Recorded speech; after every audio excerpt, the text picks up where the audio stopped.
Those enemy fought to the last. They just wouldn't back down. They wouldn't give up.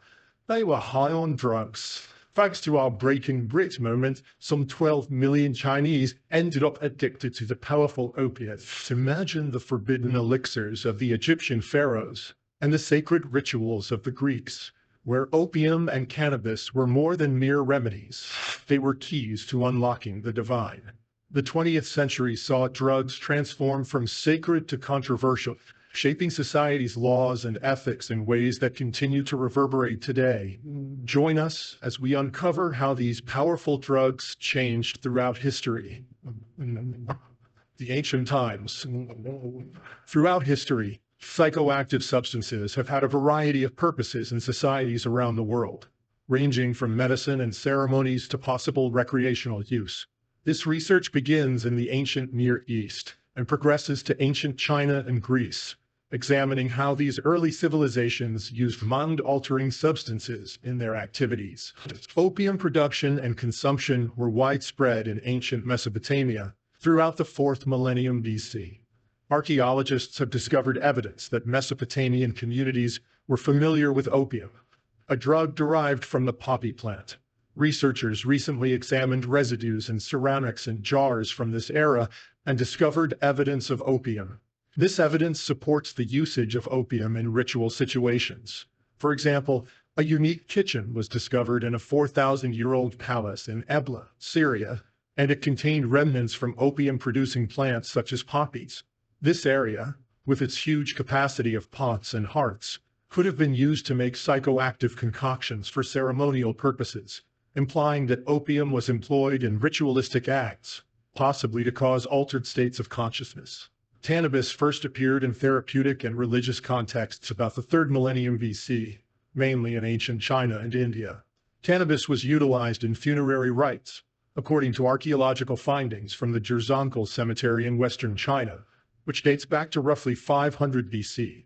Researchers discovered chemical traces of cannabis in ancient incense burners, implying that cannabis was used to create altered states of consciousness, maybe as part of rituals to speak with the divine or deceased.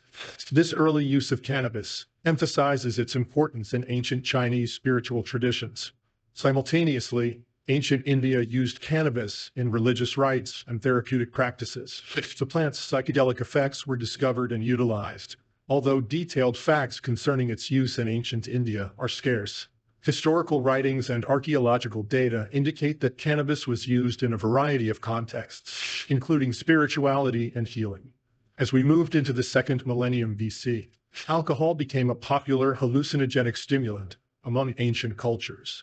Evidence from the Fertile Crescent suggests that alcohol manufacture originated about this time. The fermentation of grains and fruits to make alcoholic beverages was a great breakthrough. Beer and wine, for example, were popular in ancient Egypt because of their intoxicating properties, as well as their significance in religious and social rites. Alcohol-based rituals were prevalent, with beverages presented to gods and drunk during rites. By the 1st millennium BC, the usage of psychotropic substances had evolved in ancient Greece, Rome, and India. In Greece and Rome, drugs such as henbane and soma were utilized, often for religious and therapeutic purposes.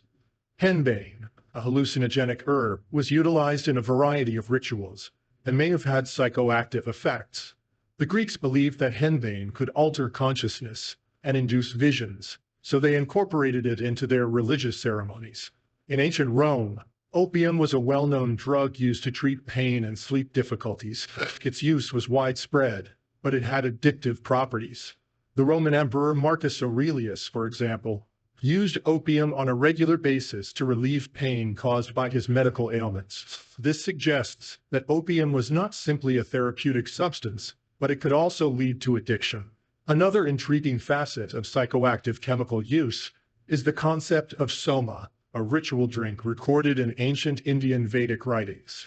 Soma, whose exact identification is still questioned, was a valued substance used in religious rites to produce altered states of consciousness and assist spiritual experiences. Its preparation and consumption were essential to numerous rites and sacrifices to deities, highlighting its significance in religious practices. The interaction of psychoactive substances and ancient cultures presents a complex picture. In the Near East, opium and other drugs were likely used for both therapeutic and ritual purposes. Cannabis and soma were used extensively in spiritual rites and healing in ancient China and India. Meanwhile, in ancient Greece and Rome, drugs such as henbane and opium were used in both religious rituals and daily medicinal treatments. Modern archaeological techniques, such as residue analysis, have shed new light on the ancient use of these drugs.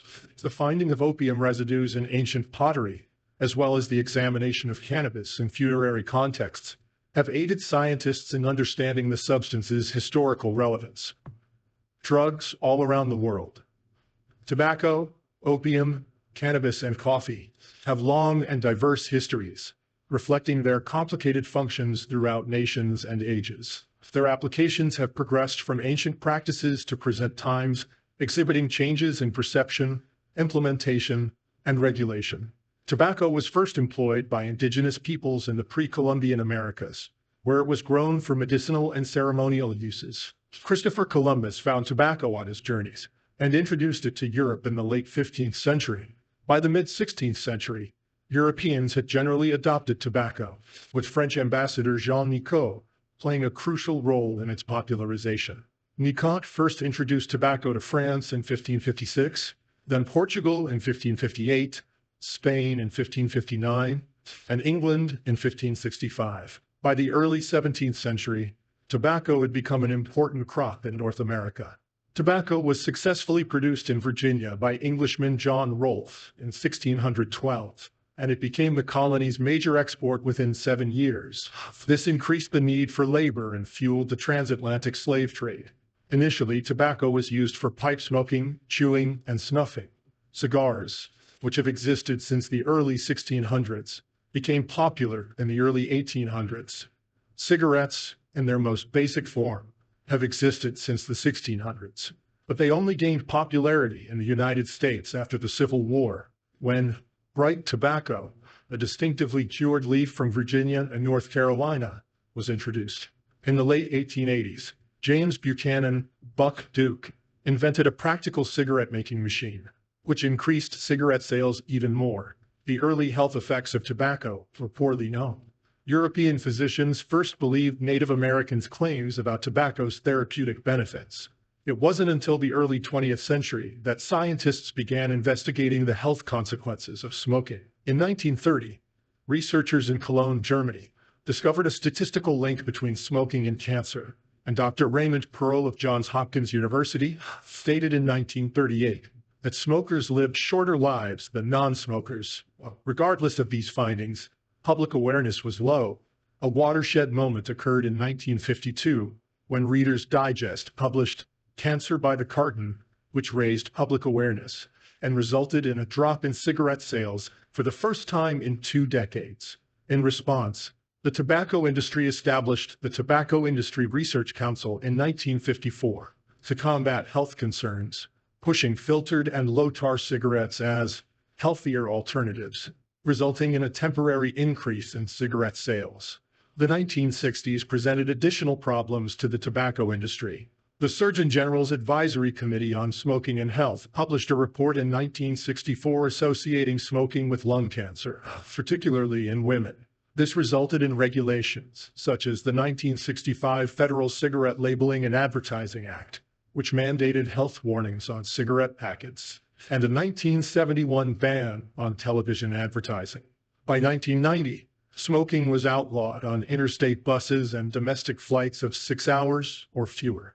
Lawsuits against tobacco firms proliferated, with Mississippi filing the first large case in 1994 to recover Medicaid costs associated with smoking. Despite these rules, tobacco firms were able to evade significant legal consequences for decades, thanks to their vast legal resources. The Cipollone case in 1983 demonstrated the difficulty of holding firms accountable since the first rulings were overturned, and the family was eventually forced to drop the lawsuit. However, in the 1990s, legal developments began to alter the scene. New state laws and precedents increased manufacturers' responsibility, and the concept of strict liability evolved, holding firms accountable, even in the absence of demonstrated fault. Opium has a long and complex history. Opium was utilized medicinally by ancient civilizations, including the Assyrians in the 8th century and the Sumerians, who referred to it as the plant of joy. Theriac, a medicine containing opium and up to 64 additional chemicals, was used to treat a variety of diseases and was widely trafficked. By the 14th century, opium was a popular treatment in England, used to induce sleep and relieve pain. Laudanum, a combination of opium, water, and alcohol, was especially popular in the 16th century. Paracelsus, an Italian botanist, created the term laudanum, and in 1660, English physician John Sydenham popularized liquid laudanum. Opium was essential for treating insomnia, pain, and cholera, but it also had strong addictive characteristics. Cannabis has a similar ancient history. Cannabis has been used for thousands of years, and ancient Indian literature, particularly the Vedas from roughly 1500 to 500 BC, cannabis, known as bhang in Sanskrit, was an essential component of Ayurveda, India's traditional health system. Cannabis is also associated with the god Shiva, according to Hindu traditions. Cannabis was used medicinally and spiritually in ancient India, and it was listed as a cure for a variety of ailments in literature, such as the Sushruta.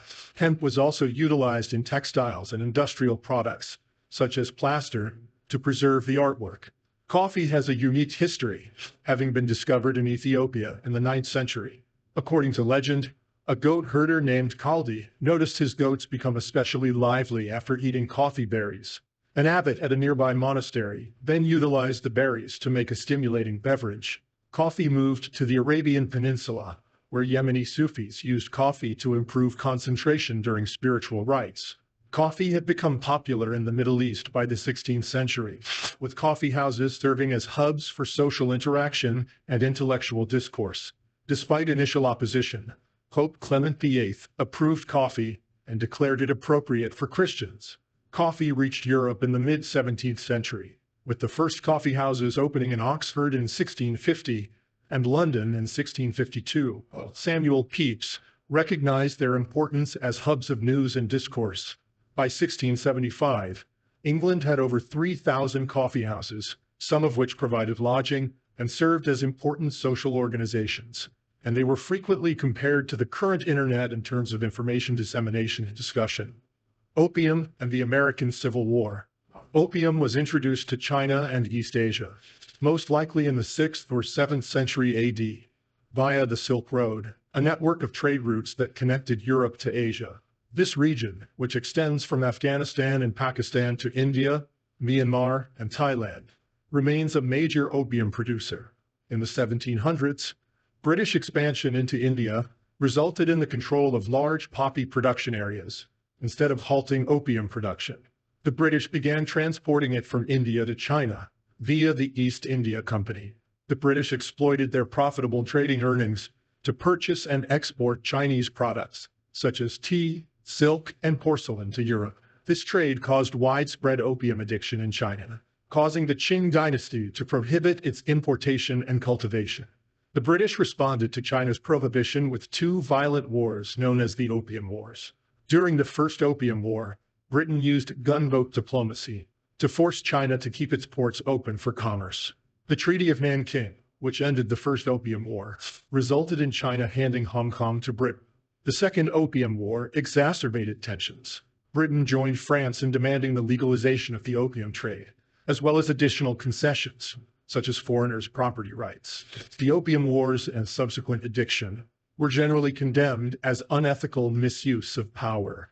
British parliamentarian William Ewart Gladstone denounced the First Opium War as a war more unjust in its origin, a war more calculated in its progress to cover this country with permanent disgrace.